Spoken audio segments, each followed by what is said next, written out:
Welcome to the Corning Incorporated third quarter 2022 earnings call. To place yourself into the Q&A queue, please press star 11 on your telephone. It is my pleasure to introduce to you Ann Nicholson, Vice President of Investor Relations. Thank you and good morning. Welcome to Corning's Q3 2022 earnings call. With me today are Wendell Weeks, Chairman and Chief Executive Officer, Ed Schlesinger, Executive Vice President and Chief Financial Officer, and Jeff Evenson, Executive Vice President and Chief Strategy Officer. I'd like to remind you that today's remarks contain forward-looking statements that fall within the meaning of the Private Securities Litigation Reform Act of 1995. These statements involve risks, uncertainties, and other factors that could cause actual results to differ materially. These factors are detailed in the company's financial reports. You should also note that we'll be discussing our consolidated results using core performance measures unless we specifically indicate our comments relate to GAAP data. Our core performance measures are non-GAAP measures used by management to analyze the business. For the third quarter, the primary difference between GAAP and core EPS was from primarily non-cash charges associated with capacity optimization and non-cash mark-to-market adjustments associated with the company's currency hedging contracts. This increased core earnings in the third quarter by $234 million. To be clear, these charges and mark-to-market accounting have no impact on our cash flow. Reconciliation of core results to the comparable GAAP value can be found in the Investor Relations section of our website at corning.com. You may also access core results on our website with downloadable financials in the Interactive Analyst Center. Supporting slides are being shown live. They're also available on our website for downloading. And now I'll turn the call over to Wendell. Thank you, Ann, and good morning, everyone. Today we reported solid third quarter results that demonstrate strong execution. We continue to operate each of our businesses well, and our focus on leadership and distinctive capabilities allow us to capitalize on important secular trends and drive our More Corning approach. Sales were $3.7 billion, up slightly versus a strong third quarter last year, and EPS was 51 cents. We were able to offset a sales decline in display technologies with growth in optical communications and solar. While we believe that display panel maker production bottomed in September, we would like to see additional positive evidence before guiding a significant recovery in glass demand. In total, we performed well despite the economic environment. Before we get into the details, I want to set some context on what we're facing across our markets. On our last call, we told you that end markets in multiple businesses were down. Smartphone sales in the second quarter declined 8% year over year. Panel maker utilization in June 2022 was at its lowest level since 2009. And yearly automotive production was 10 to 15 million vehicles below its pre-COVID rate. Several of these dynamics continued or even intensified in the third quarter. Smartphone unit sales declined 14% year over year in the quarter, with tablet and notebook demand down 17%. Panel maker utilization decreased even further from its June level, with September being the lowest month of the quarter. And annual automotive production is still 10 to 15 million cars short due to continued component shortages. Nevertheless, we delivered results within our guidance range and expectations. We continue to benefit from infrastructure investments in broadband and clean energy, two secular trends we're strategically positioned to address. We delivered 16% year-over-year growth in optical communications, and we captured ongoing demand in the solar market, which contributed to 33% year-over-year growth in Hemlock and emerging growth businesses. So let's take a deeper look at what we're seeing in some of our key markets, how we're responding, and why we're confident that our strategy continues to position us to deliver profitable multi-year growth. I'll start with display. In the third quarter, the glass market and our volume both decreased almost 25% sequentially, which significantly reduced our sales and profitability. In September, panel maker utilization reached the lowest level since the fourth quarter of 2008. More than a year ago, we said we expected a correction in the display industry during 2022. In the second quarter, panel makers began reducing production levels, with accelerated reductions in June. In the third quarter, panel maker production reached an even lower level. And we believe that panel maker production reached the bottom in September. So now the question is, when will the glass market recover? Now, our answer is that we would like to see additional positive evidence before we guide a robust recovery in glass demand. We've maintained stable price and market position during this whole correction. Consequently, we expect our volume and profitability to increase sharply when panel maker utilization rebounds. And we expect to exit the correction with strengthened customer relationships and, importantly, a refreshed manufacturing fleet. As always, we will keep you informed as we progress. Overall, we feel very good about our execution in display. In mobile consumer electronics, customer product launches and strength in semiconductor drove sequential growth in specialty materials. But as I noted, smartphone and IT retail unit sales declined significantly in the quarter. We now expect smartphones to be down about 12% for the year. And we expect notebook and tablet demand to decline 15%. We expect the year-over-year decline in smartphones, notebooks, and tablets to be greater in the second half than in the first half. This will limit the growth we normally see in our second half sales relative to the first half.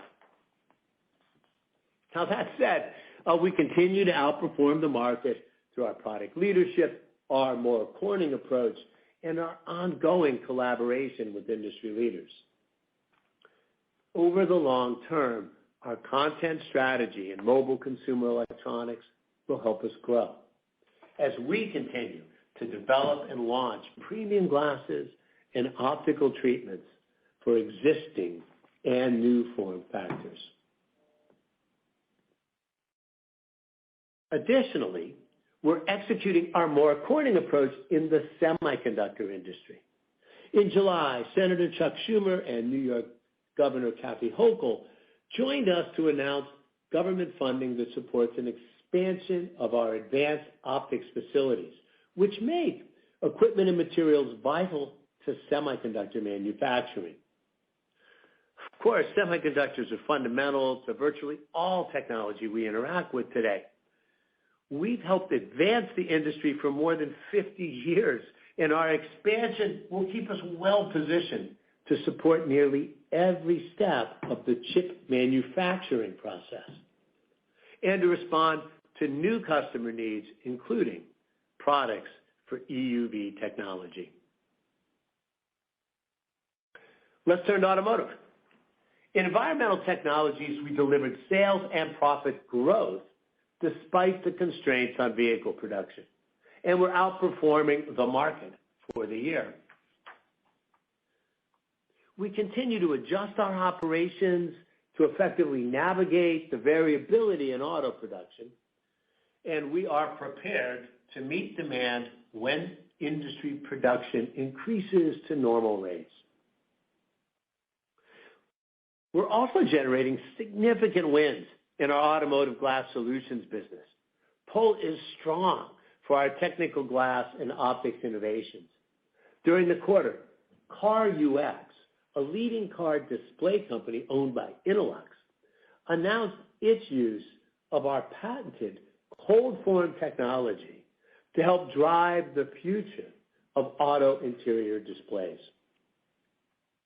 Corning continues to be well positioned to further grow its automotive business as the industry offers more advanced, design-oriented cabins and enhanced driver assistance features. Let's move to optical communications, which was the largest contributor to third quarter sales. The industry continues to experience a large multi-year wave of growth for passive optical networks, and we continue to increase our capacity to support this growth. In August, U.S. Secretary of Commerce Gina Raimondo joined AT&T CEO John Stankey and me to announce a new manufacturing facility in Arizona. You may recall, Secretary Raimondo's leadership helped pass infrastructure legislation dedicated to the idea of Internet for all. Our new plant will boost optical cable capacity to meet record demand. In September, we opened a new optical fiber manufacturing plant in Poland to serve committed demand. And we're innovating to support every phase of broadband deployment as network access is increasingly viewed as a fundamental human right. In the quarter, we announced additions to our Evolve connectivity portfolio, which helps operators streamline permitting, accelerate field installation, and optimize network testing. Optical sales have grown 22% for the first 3 quarters of the year, setting us up for another strong year of growth. However, we expect fourth quarter sales to be down sequentially due to the timing of customer projects. Turning to solar. The renewable energy industry is evolving rapidly, and our ongoing growth continues to indicate that the market's behavior is more closely tied to a global imperative than to current economic trends. We re-energized our participation in the solar market by starting up idle capacity and securing customer commitments through new long-term take-or-pay contracts for solar-grade polysilicon. Third quarter sales grew significantly year over year, and we will benefit from the state of Michigan's infrastructure investment program, which will help us expand operations to meet increasing global demand for polysilicon. We believe that Corning's broader technical and manufacturing capabilities, our 3 and 4, will prove to be highly relevant in helping advance the renewable energy industry. And we see excellent growth potential in solar. Now, as I conclude my remarks, here's what I'd like to leave you with today. We remain very well positioned to deliver profitable multi-year growth. And we'll continue to execute with discipline. We'll invest where we see strength, and we'll pace to meet demand. Our cohesive and focused portfolio provides strategic resilience that is playing out well in this current environment.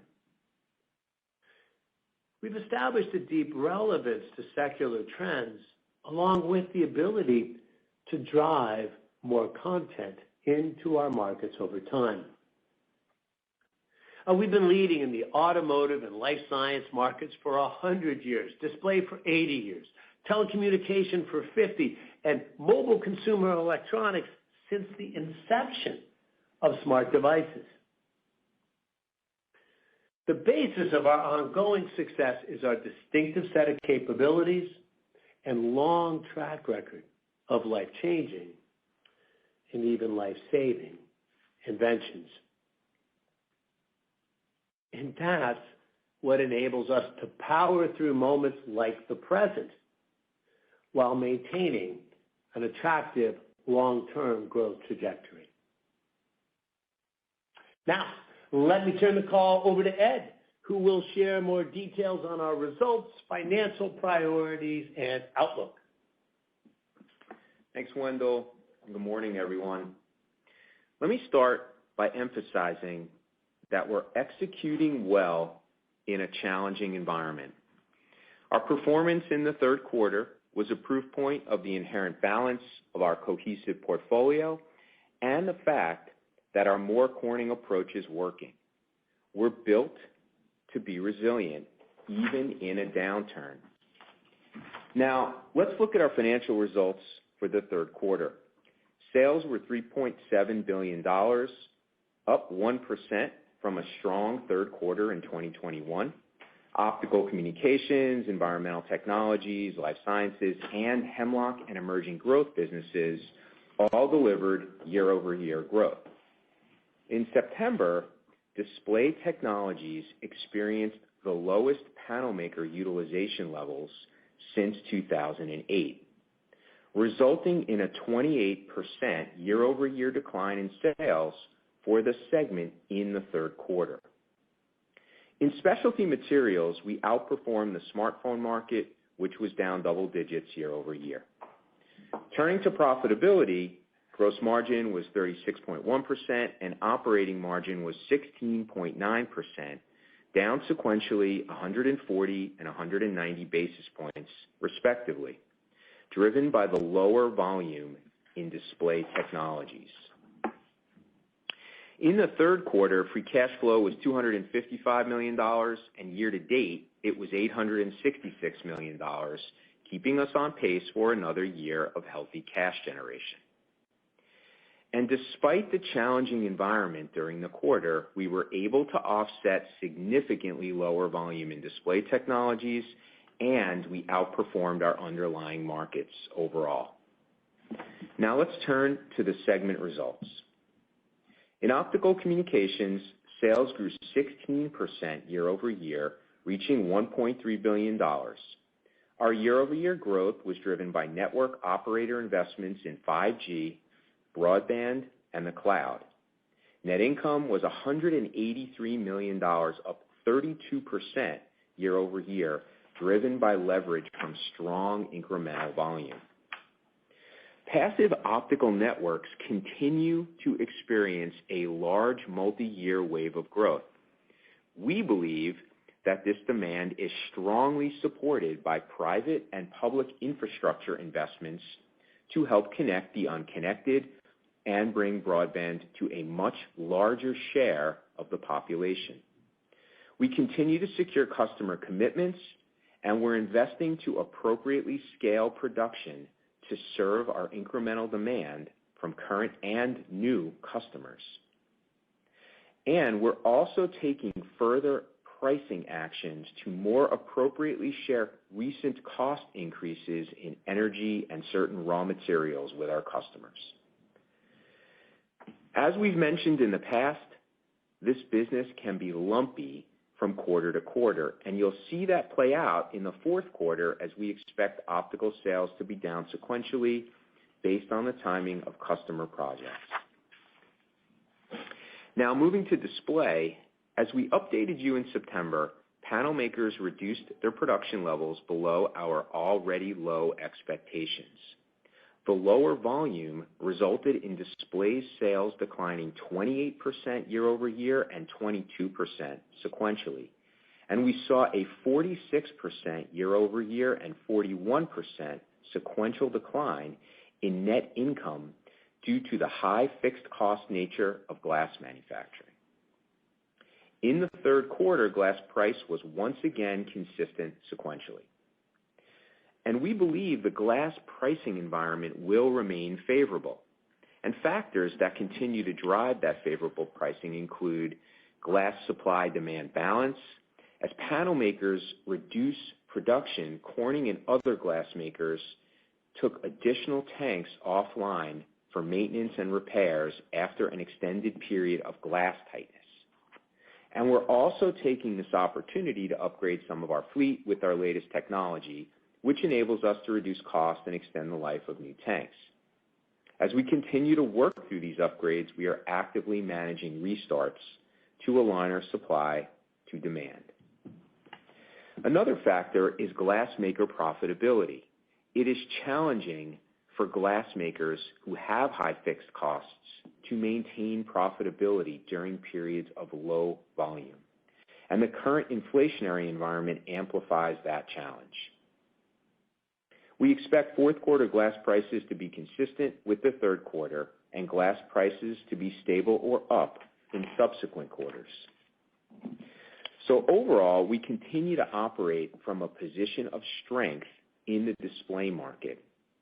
And as Wendell noted, while we believe that panel maker utilization reached the bottom in September, we would like to see more evidence before we guide a significant recovery in glass demand.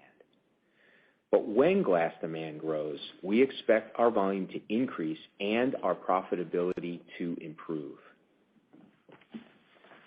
In specialty materials, the market for smartphones was down 14%, and tablets and notebooks were down 17%.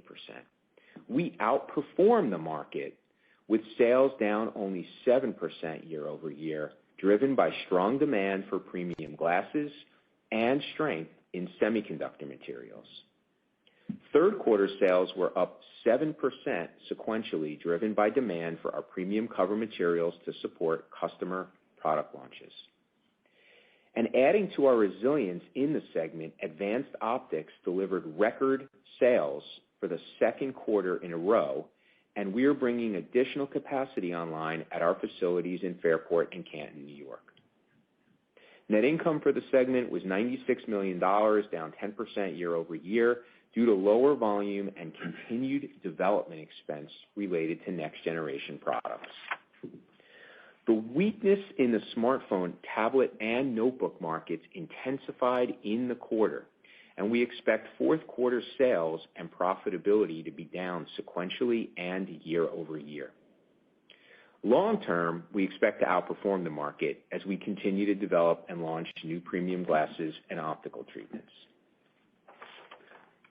Turning to environmental technologies, in the third quarter, sales were $425 million, up 10% year over year and 19% sequentially. Automotive production improved from a very low second quarter as China demand recovered after second quarter COVID lockdowns. However, vehicle production remains constrained due to the continued component shortages. In addition to our sales growth, we improved profitability with net income up 45% year over year. Our content-driven strategy is working.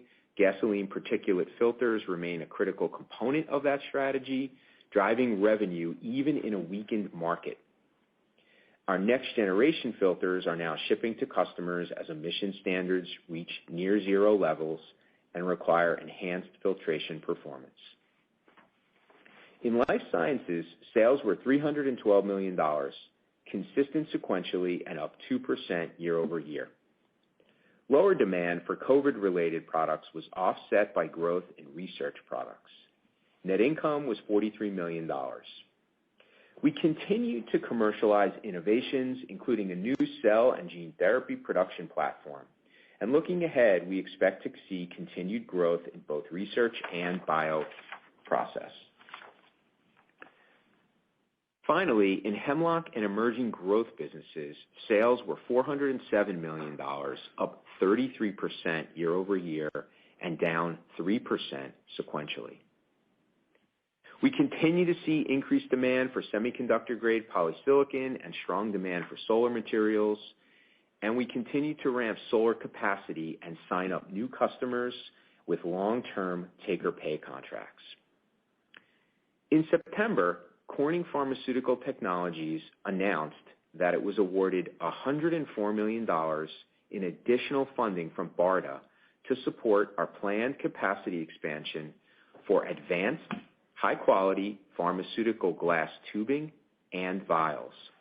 These expansions are designed to help the healthcare industry rapidly scale manufacturing to address current and future public health challenges. Now, I want to take a minute to talk about currency exchange rates. As you know, the dollar has been strengthening over the past year. As a reminder, we have actively hedged our foreign currency exposure over the past decade. This serves as an effective tool to reduce earnings volatility, protect our cash flow, enhance our ability to invest, and provide shareholder returns. Our largest exposure is the yen, and we have most of next year hedged. We expect our core rate to remain the same in 2023. We're very pleased with our hedging program and the economic certainty it provides. We've received more than $2 billion in cash under our hedge contracts since their inception. Now let's turn to the outlook for the fourth quarter. We expect sales in the range of $3.45 billion to $3.65 billion, and EPS in the range of 41 to 47 cents. Now, our fourth quarter guidance reflects several factors. In optical communications, pacing of customer projects will impact sales for the quarter. In specialty materials, we expect a sequential decline driven by lower demand in the smartphone, notebook, and tablet markets. And of course, the biggest element in our guidance is display. As I noted, we do not yet have enough positive evidence to guide significant improvement in glass demand from September levels. We expect free cash flow to be strong in the fourth quarter, and for the full year, we expect free cash flow in the range of $1.3 to $1.5 billion. Now, I'd like to wrap up with a few key takeaways. As I noted at the opening of my remarks, we're executing well. And because of our inherent balance of our cohesive portfolio and our more Corning approach, we're built to be resilient, even in a downturn, as evidenced by the performance of specialty materials and environmental technologies this quarter. Our long-term growth drivers all remain intact, and we're well positioned to continue capturing growth tied to key secular trends, such as optical communications and solar. In the meantime, we will continue to maintain our strong balance sheet and employ a highly disciplined approach to capital allocation. Given the external environment, we're taking actions to preserve profitability, tightly manage capital expenditures, and prioritize cash flow. With that, I'll turn it back over to Ann for Q&A. Thanks, Ed. Crystal, we're ready for the first question. Thank you. And as a reminder, to ask a question, please press star 11 on your touch-tone phone. Once again, that is star 11 to ask a question. Please stand by while we compile the Q&A roster.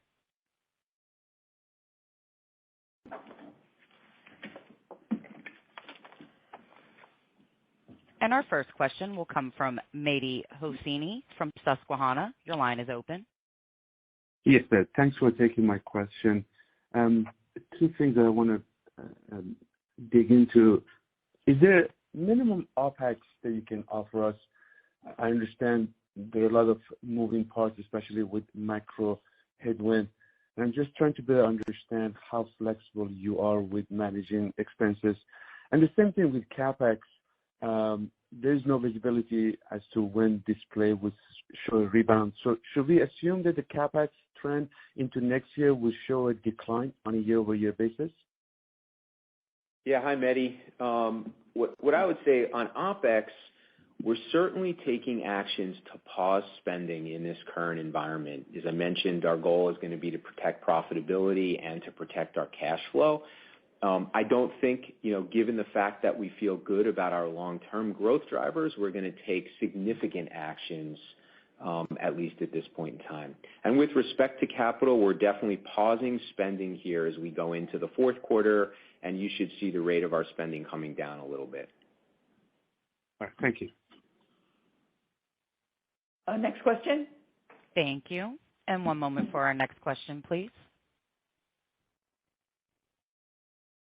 Our next question comes from Steven Fox from Fox Advisors. Your line is open. Hi, good morning. Two questions on optical, if I could. First of all, in terms of some of the project pauses or push-outs you're seeing, what gives you confidence that it's not something worse and that you see more delays, especially as you get into the winter months and with some of the issues in Europe?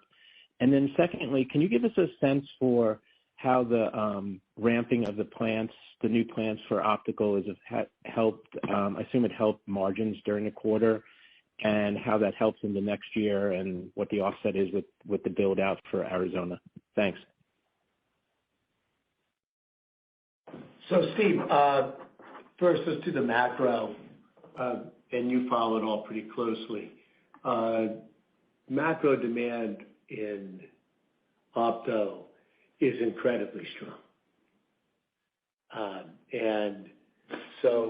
But as you know, what we do is we try to make sure that we're supporting those customers that are going to be big long-term players. And the nature of telecommunications is that it's a pretty concentrated industry. So that all that tends to happen is when some of our bigger customers end up changing their timing or altering their timing, that's what leads to the lumpiness of our revenue. So we're highly confident in the demand drivers here in opto. And as you know, I tend to be pretty pessimistic on opto. But just sort of overwhelming evidence that demand's very strong.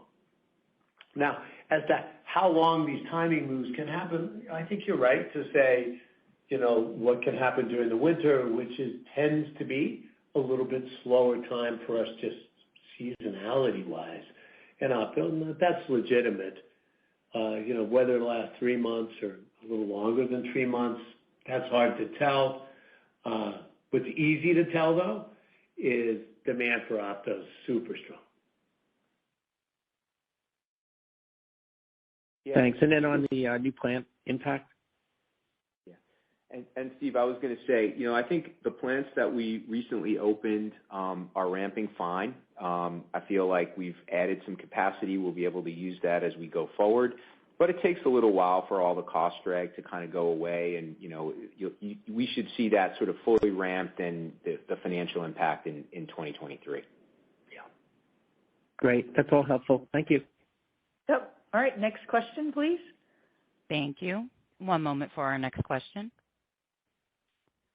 And our next question comes from Martin Yang from Oppenheimer. Your line is open. Hi, good morning.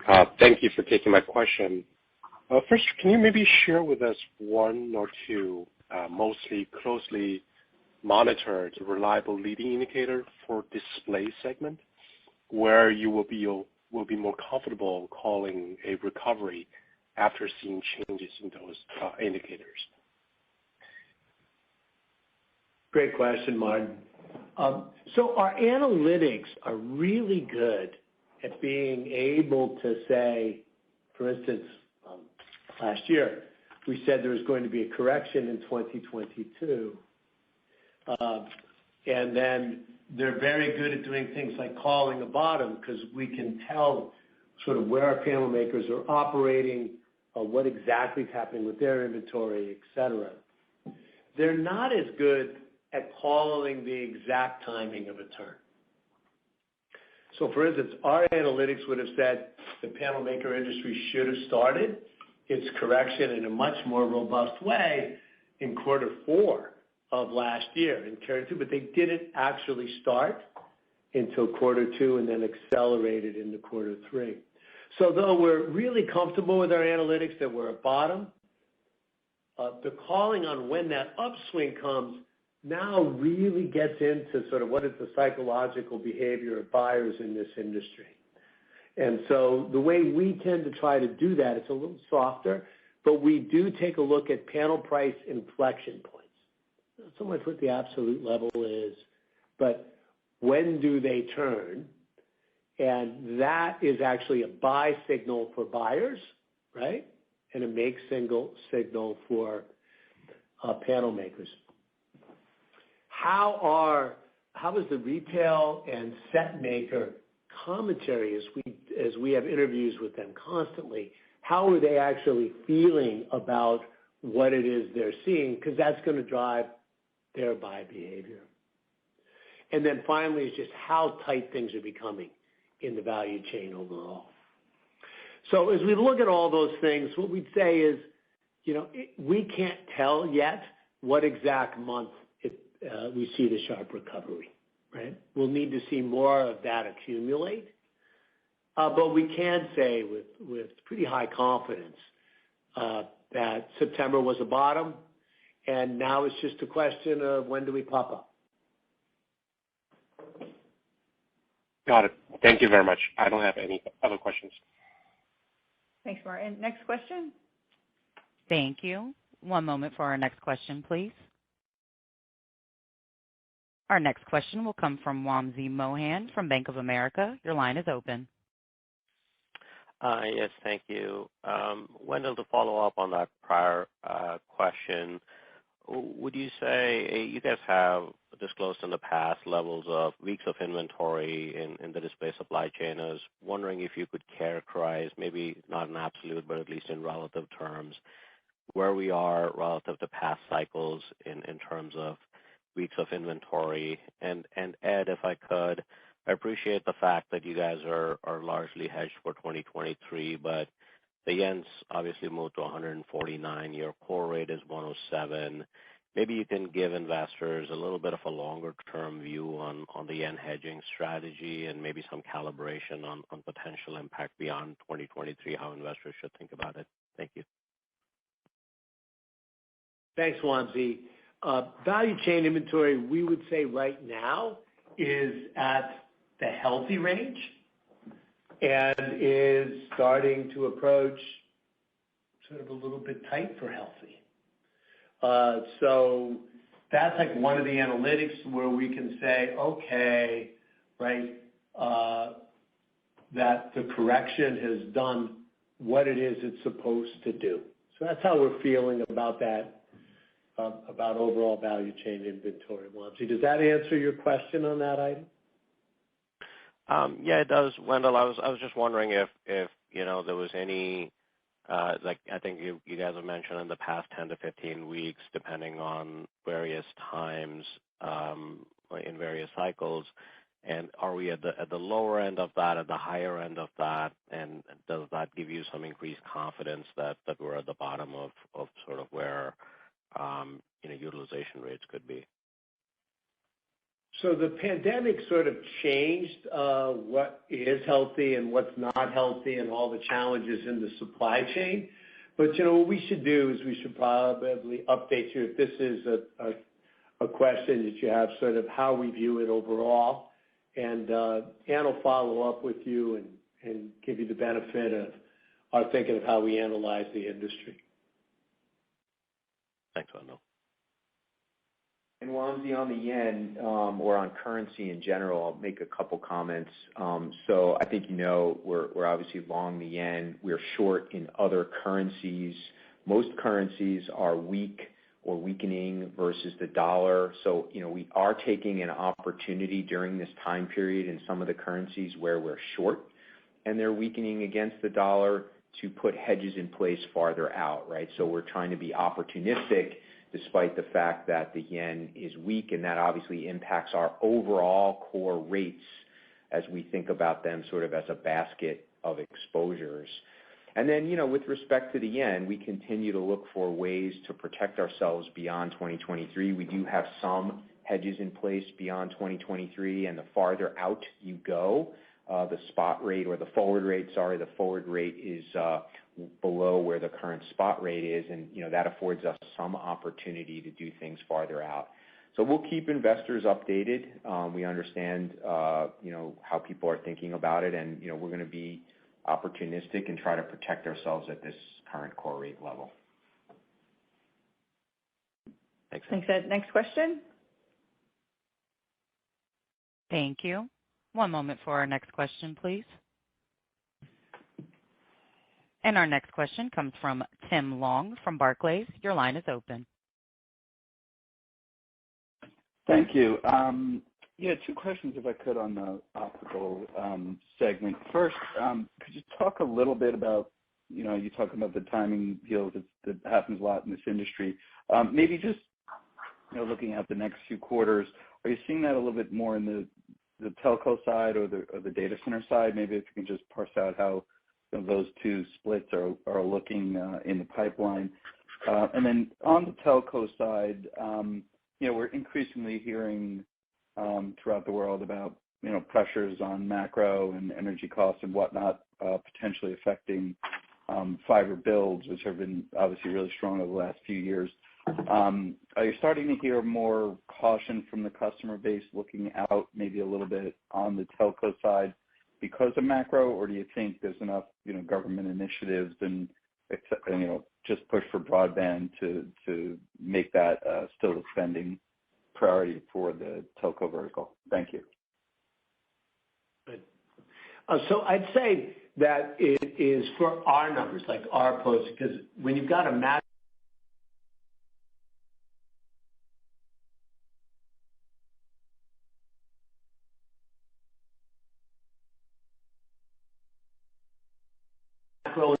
environment that's really strong, and then all that's really happening is customer timing. So then it really ends up being us being able to answer from our order book what's going on. And in our order book, it would basically be some key telcos is just what's affecting our project timing more than anything else, right? And so those are long-term projects.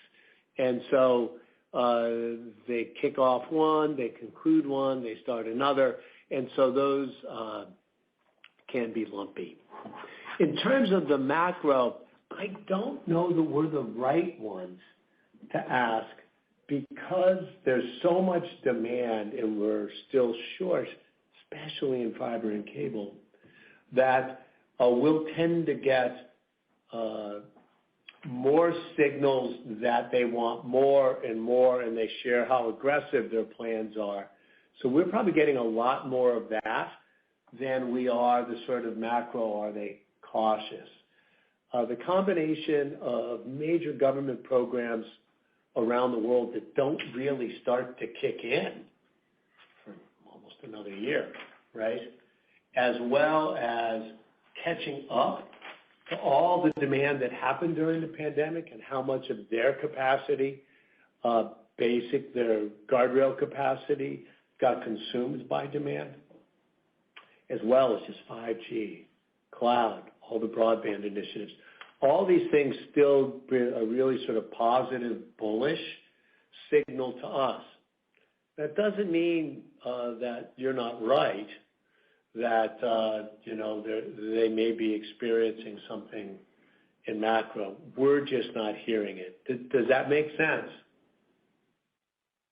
Yes, that does. Very, very helpful. Thank you, Wendell. Okay, next question. Thank you. One moment for our next question, please. Our next question comes from Josh Spector from UBS. Your line is open. Yeah, hi. Thanks for taking my question. Just two quick ones if I can. So just curious on your level of confidence on the pricing comments and display. A little bit surprised talking about up pricing there still into next year. Seems a little bit early at this point. So I'm curious if that depends on utilization rates increasing or if that's something you see playing out potentially regardless of that scenario. And then just a follow-up on the restructuring charges in the quarter. Can you just provide some comments on kind of what was restructured within the emerging growth business? Thanks. So our confidence on price really has been driven by our performance throughout this correction and going into it, where our prices have been up to stable throughout every single stage of it, including here in this last quarter. So you heard from Ed sort of the dynamics that have led to this, but we feel good about where we're at, and we expect pricing to continue to be stable as we exit the correction, as it has been up to stable throughout going into the correction and to the bottom of the correction.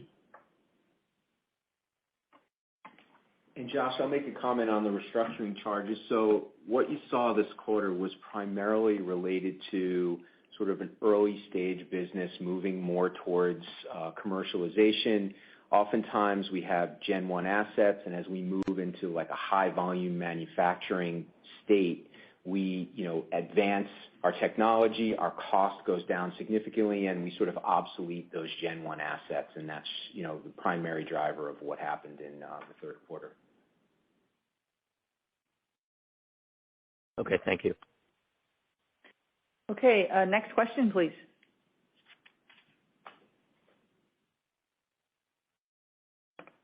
Thank you. One moment for our next question. Our next question will come from Shannon Cross from Credit Suisse. Your line is open. Thank you very much for taking my question. I wanted to ask a bit about solar. Can you talk about what you're thinking, maybe the contribution from the IRA and maybe backlog or how we should think about orders and then potential for additional capacity over time? Because it seems to me like this could be a big opportunity for Hemlock, especially if you start bringing more capacity back to the U.S. Thank you. Yeah, hi Shannon. So first, I would say we feel great about our solar business. That was a great part of our ability to offset the lower volume of display in the third quarter. And our orders are strong, and we continue to sign customers up and sell out the capacity we've brought online. And we see that as a secular growth trend going forward. I think as we've shared, we have more capacity that we can bring online, and we're in the process of evaluating that and the exact timing of when all that will happen. And we're certainly taking a look through all of the legislation that recently passed and how that impacts us. I think you can view that as all positive for us, and we'll come back over time and talk a little bit about it more in detail. Shannon, you're right to look at it and say, gosh, I think this is probably really good for Corning. And we'll update you as we turn into the year on what we think that'll mean. Thank you. Great. Next question, please. Thank you. One moment for our next question. And we'll take our next question from Matt Niknam from Deutsche Bank. Your line is open. Hey guys, thanks for taking the questions. Just two, if I could. First, more on the macro and demand backdrop. I know there was a question asked about optical, but more broadly across your end markets, are you seeing tighter financial conditions impacting your customers' propensity to invest heading into next year? And then secondly, on pricing, I know you've talked a little bit about pricing increases. It sounds like there's a little bit more that could be coming in optical. Just wondering if you've seen any sort of pushback or hesitancy to digest these increases in light of maybe some of the tighter financial conditions. Thanks. So we're seeing the economic conditions really play out in our end markets. So as I shared in my opening, that whether it's in smartphones, notebooks, panel maker utilization, automotive, we're seeing those markets that are highly consumer electronics related or highly consumer related to be down significantly already. As of yet, that has definitely caused our customers of a pace. We haven't seen them come off their long-term ideas about what they have to invest in. Much like us, our customers take a long time to build productive capacity and develop new technologies. So far we haven't seen a reduction in their long-term appetite. Most people see that the economic concerns are already happening to them, so the real question is, when does it come out, as opposed to getting ready for it. So I'd say that's sort of the animal spirits we're experiencing so far. On price, yes, we were saying that in Opto we've experienced some more inflation, and we will be approaching our customers to more appropriately share that in this coming quarter. Throughout the year, we have done actually quite a good job of being able to share the inflation we experience with our customers, with price increases really across our business base. So far we've been able to do that successfully. And, ask me the question again next quarter, and I'll tell you how this latest round went. Excellent. Thanks, Wendell. Super. Next question. Thank you. One moment for our next question, please. And our next question will come from Samik Chatterjee from J.P. Morgan. Your line is open. Hi. Thanks for taking my question. I guess I had a similar macro question for you, Wendell, which is, for a long time you've been outperforming most of the underlying markets you participate in, and the driver there has been more Corning content in every end market.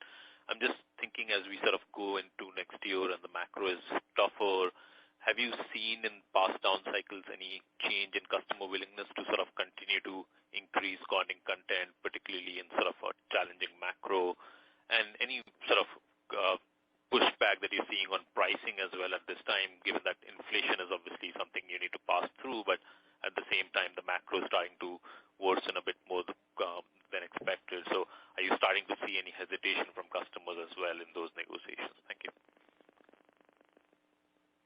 Great question. Most of our more Corning plays tend to reduce our customers' costs or improve their ability to deliver a vital customer function that they see. So in macro, I'd say no, that we're not seeing a reduction in their capability. Let me give you a good example. Cloud-based players. So our latest set of innovations basically involve us being able to deliver totally engineered connectivity systems so that we save about 40% of materials for them. We can save months in installation time. We improve the quality of everything. And so that in total, you give us a lot more price, a lot more revenue, but it saves you money and time. That is like a typical angle for us in more Corning, and we're continuing to see good adoption of those. What makes your question interesting is when you move into mobile consumer electronics, is you're seeing some differing strategies. There's just some clear power winners that have happened there, who continue to invest really strongly in improving the product attributes that they offer to their customers. And some of our other mobile consumer electronics players, particularly in China, are sort of have lost in that premium battle, and are doing a little bit less of our key innovations. But in total, the winners are investing more with us. So in macro, I still think that fundamental More Corning strategy is playing out well. Very strong heartbeat. So that is still playing out. But I do understand the question. It's an interesting question, Samik.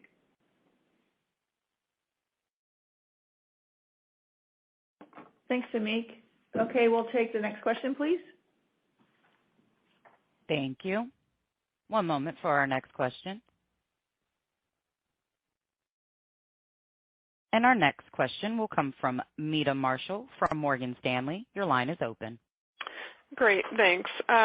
Maybe first question on optical. I know it's been asked a couple of times, but just to kind of circle around it, that it's a couple of, Americas-based service providers, or is it more global in just what we're seeing? I know you said it was mostly within the telcos, but just wanted to get a sense, is it largely concentrated within the U.S. or international? And then maybe second question for me, inventories has been a pretty big use of cash this year.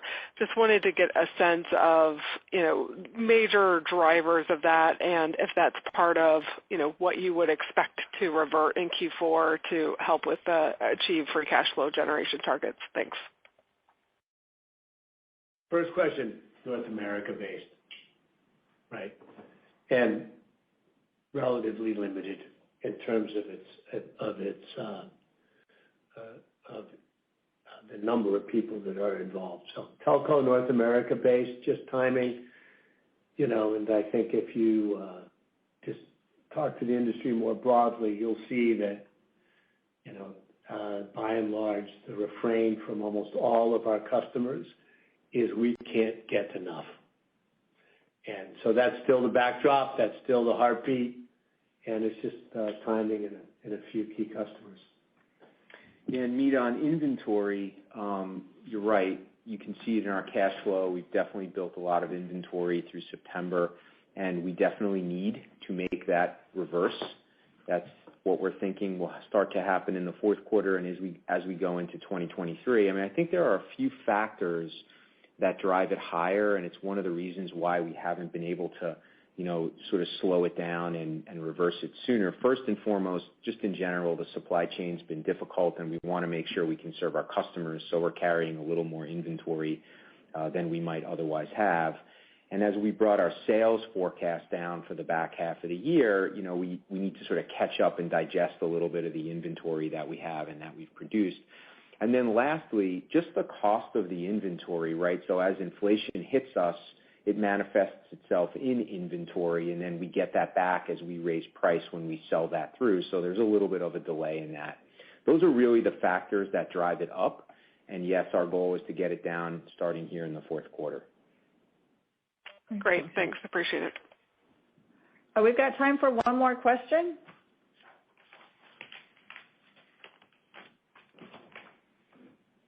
Thank you. One moment. And our last question will come from Mehdi Hosseini from Susquehanna. Your line is open. Yes, just a quick follow-up. If I were to go back to late 2019, 2020, the last time that your display revenue were declining, you averaged 20% net income. And if I fast forward to Q3, your revenues are about $70 million less than that period, but you're still able to get almost to 20% net margin. Is it just a reflection of the tanks that have come offline, or is it something else that helps with relatively better margin given the lower revenue volume? Any insight would be great. Awesome question. So first I'd say you're right. And that's one of the things that why we feel good about our execution in display during this correction. So what you're seeing come through is all that tremendous improvement in productivity that our new technology brings. and the outstanding cost performance that we've been able to do with that, linked with a long period of time of prices being stable to up. And so that is what we've been trying to do in display. That has been our strategy in display as we build our strength through this time period. Very stable pricing, a very stable market position, and then use our big technology lever to continue to drive our cost performance and drive up our profitability. And it's one of the things we're excited about when we see the correction be over and the markets start to move up and glass demand to go up, because the incrementals will be powerful and a beautiful thing to behold. Thank you. Thanks, Manny. Thanks, Wendell. Okay, thank you all for joining us this morning. Before we close, I wanted to let you know that we will attend the Credit Suisse 26th Annual Technology Conference on November 29th and the Barclays Global Technology, Media, and Telecommunications Conference on December 8th. Additionally, we'll be hosting management visits to investor offices in select cities. Finally, a replay of today's call will be available on our site starting later this morning. So once again, thank you all for joining us. Operator, that concludes our call. Please disconnect all lines. Thank you. This concludes today's conference call. Thank you for your participation. You may now disconnect.